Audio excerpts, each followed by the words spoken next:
Thanks, Tim. Well, we're very happy to be here. So again, thanks to the organizers. I think there's a couple of sentences about me in the program, but I should introduce my organization. The IUF is an international trade union federation representing some 10 million workers. We're made up of 400 trade unions in 130 countries in every branch of the food industry: agriculture, plantations, food and beverage manufacturing, food preparation, catering, hotels, restaurants. And I will try to be succinct, although I think I do have to go back to some very basic points. I'd like to have time for questions, so Tim, maybe you can make a noise when I've spoken for about 17, 18 minutes or so. Right, I'll have to be fast as well, and I'll have to look at these notes to keep me from digressing. From our standpoint, I think the starting point for looking at the global food system is that it is evidently a system in permanent crisis and a system which has failed in the most very basic sense. You have an historical overabundance of food relative to earlier periods, and you have some 1 billion hungry people on the planet. And the important thing there, again in thinking about the food system as a whole and where we want to move it, is that half of the world's hungry are food producers. They are small agricultural producers and agricultural workers. Now, agriculture is often discussed as if the only actors were farmers or peasants, fairly fluid categories, and that neglects the fact that some 450 million people are waged workers in this industry. So there is an important agricultural waged labor force. In fact, in developing countries, that is often the majority of waged workers. Over half these workers are women, and substantial numbers of them are hungry. And if so many of these workers are hungry and malnourished, that is clearly a question of rights. One of the interesting things about the 2007-2008 food crisis that was evoked earlier, that was described as a food price crisis. But the important thing to understand about that period and about the times that we are still living is that those workers were already on the edge. Those workers who were pushed into starvation were already on the edge, systematically undernourished, and all it took was a spike in prices to kick them from being malnourished into, in many cases, into starving. And the other thing to note, I think, is that that state of being malnourished describes their typical situation in periods of rising and of falling agricultural prices.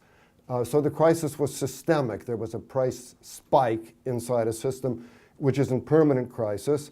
And I think the other thing which has also been mentioned, which I don't have time to discuss, is that clearly we are pushing on the ecological limits of a system of food production which has been hitched to the carbon fuel cycle to the point that we are literally eating oil, and that the food system in its present form is arguably the single largest producer of the greenhouse gases which are driving global warming, and of course making the food system even more insecure. In addition to agricultural workers, there are some 22 million workers around the world engaged in food and beverage manufacturing. Who was it? Was it Terry who spoke about hollowing out? One of the other things which has been hollowed out is also employment in developed countries in that sector. The food and beverage industry in the UK and in Europe is the single largest generator of value added by industrial sector, but interestingly, it's also the sector which has shedded the most jobs over recent years, even more than, for example, metals or textiles over the past 15 years. Manufacturing sector. And that, of course, reflects this hyper-centralization that's been going on. Manufacturing has lost jobs, but food services gained. Food services gained, but within manufacturing as a whole, the area which has lost the most jobs is food, which may seem curious, although it's growing quickly in developing countries. Now, the situation of food processing workers is not to be compared with workers in agriculture. Agricultural workers are exposed to systematic violence. In many of the wealthiest countries in the world, they are typically outside systems of industrial relations or social protection. But the situation of food processing workers is hardly enviable. By comparison with other manufacturing workers, they tend to be more poorly paid, to work on inferior conditions. In many cases, they represent a particularly vulnerable workforce. Many of them are migrants, large numbers of women. Even in, for example, Sweden, where close to 90% of workers are in a union, food workers earn some 70 to 80% of what other manufacturing workers earn. It's poorly paid work with high rates of occupational injuries and an unenviable safety record. So I think we can also say without any fear of understatement that another systematic failure of the world food system is this undervaluation of the contribution of those who help to feed the world. And of course, that undervaluation is not simply a problem of psychology. It reflects a highly unequal distribution of power within the system. The power of workers being weak compared with that of employers, and particularly of large corporations whose power you've seen documented there in many, many respects. But for all of these workers, the front line of defense is to form a trade union to attempt to negotiate the terms and conditions of their employment. And I think one thing that's often forgotten when we talk about food rights and poverty is that historically, collective bargaining by workers has been the primary vehicle for lifting workers out of poverty. Workers have struggled to improve their living standards. It's a constant struggle, but that is, I think, the historical function and the real one of the key values of the trade union movement. So as an international trade union federation, what we do is to try to help secure that right so that workers can organize, they can mobilize, and they can bargain. And of course, in order to bargain, you need recognition. When you try to organize a union in any workplace, whether it's an office, whether it's a plantation, a greenhouse, whether it's in cyberspace, the boss has to recognize you as the representative of the workforce and talk to you. Now, winning recognition and that right to negotiate is never easy, and it becomes even more complicated when you're talking about winning recognition from a transnational company, because the basic way that transnational companies operate excuse me, is to make decisions on a hyper-centralized basis. Strategic decisions are negotiated at the nerve center of the corporation, yet all corporations want to let the consequences of those decisions be sorted out at a national or a local level. So if a conflict involving fundamental worker rights arises, corporate management will inevitably assert that that is not an issue for them, that is a local human resources issue to be resolved locally. And that's why it is vital for the IUF that we are recognized as the international representative of workers in these companies, and that when fundamental rights are not respected and cannot be resolved locally, the company has to talk to us. That means recognizing the IUF, and companies don't like that. It's a long and a difficult process because companies have to be dragged kicking and screaming to the bargaining table. It's been asked here, do we work with companies? Do we not work with companies? Do we abolish them? There is another possibility, which is you can negotiate with them, and that's what we do. But I think you have to understand what we negotiate about, what we can achieve, what we can't do in these negotiations. Now, over the past years, and I think increasingly in the last 10 and even more in the last 5 years, the IUF has been recognized by a growing number of companies in our sectors.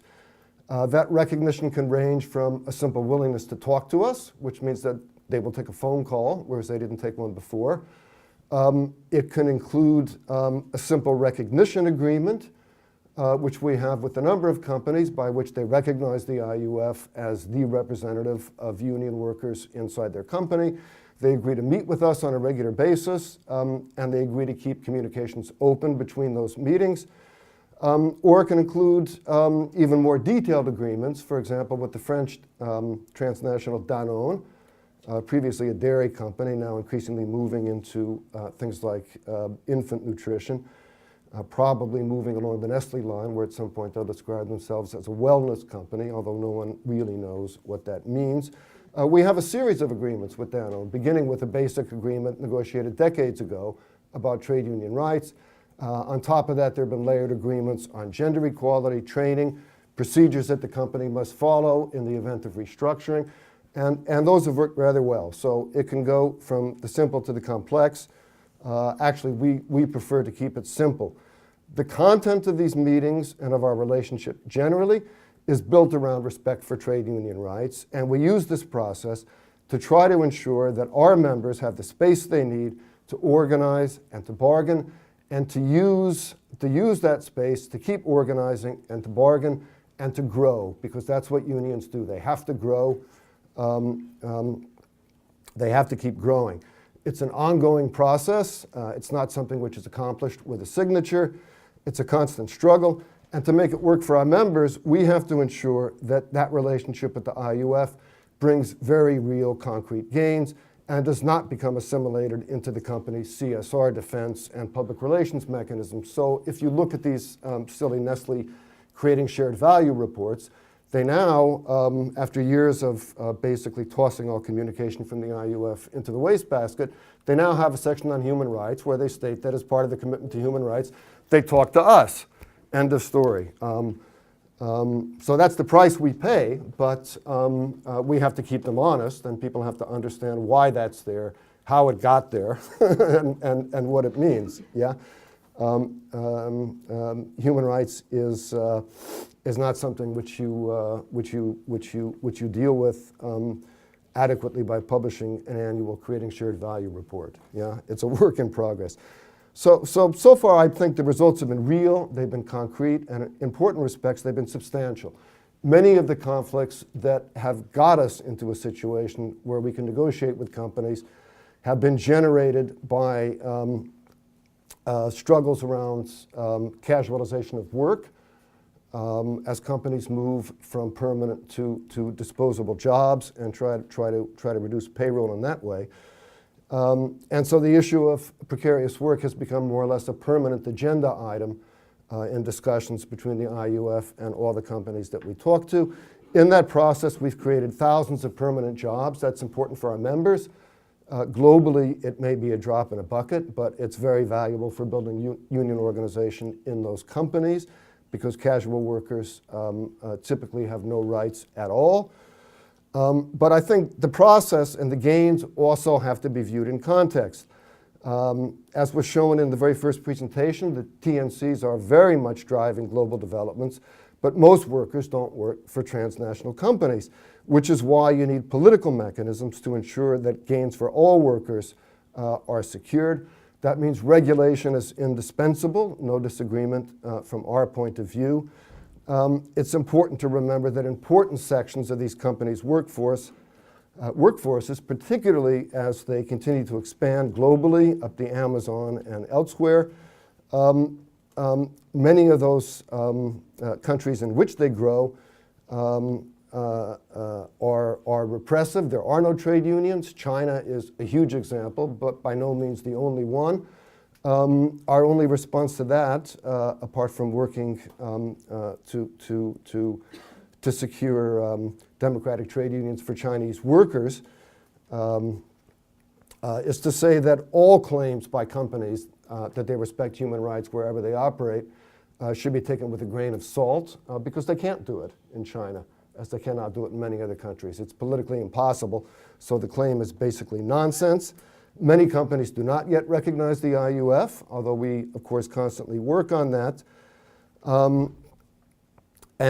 Forcing a company to negotiate with the IUF and to use that process to secure rights for groups of workers inside the company obviously does not address all areas of corporate impact. Collective bargaining has its limits. 2 minutes to 18 minutes or 2 minutes to a half an hour? Okay. And as companies become more financialized, their forms of ownership and organization also mutate, something which was also raised, for example, with the Kraft-Heinz merger. Companies have become a very evanescent thing.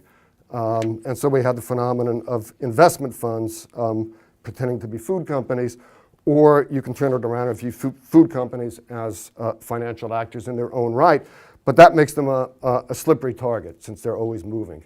And I think that my informal prediction, and if we have this conference 20 years from now, we can see how close it's come, is that, for example, Roman law may outlive the modern corporation. There's nothing fixed in stone about the corporation. That's the significance of the private equity buyouts, for example, that were raised earlier. So you win recognition with the company's gone tomorrow. You still have your membership in that company, but the company is gone. Now, I think for a meeting like this, one of the more important aspects of our recognition and negotiating with a growing number of TNCs is the way we've managed to broaden the bargaining agenda. So in discussions with Unilever and now beginning with other companies, we work a lot around what are called supply chain issues. I don't like the term necessarily. For us, this is a crucial part of the fight to organize agricultural workers, because these workers will always be weaker than workers at the manufacturing end, who are easier to organize. And this is extended to looking at things like sugar and palm oil, to getting down to very concrete stuff about water use, pesticides, and we will continue to try to broaden that because the companies make substantial sustainability claims, and we of course insist that these are rights and these are part of sustainability. And finally, I would urge both researchers and activists working on food issues, and I know there's a lot of overlap between those two groups, to try to understand what we do. The process I've described is fundamentally different, for example, from launching a campaign with themes like send an email to company X telling them to empower women in their coffee supply chain or whatever it is. We are accountable to our members at every step. That's the difference, and that's very important. And our members obviously have a vested interest in continuing their employment with these companies. So when we talk about replacing the corporation with something else, that's fine with me. I'm essentially a socialist. I don't think that there's anything either empirically or theoretically to suggest that the corporation, as we know it, is the ideal form for organizing the production of food.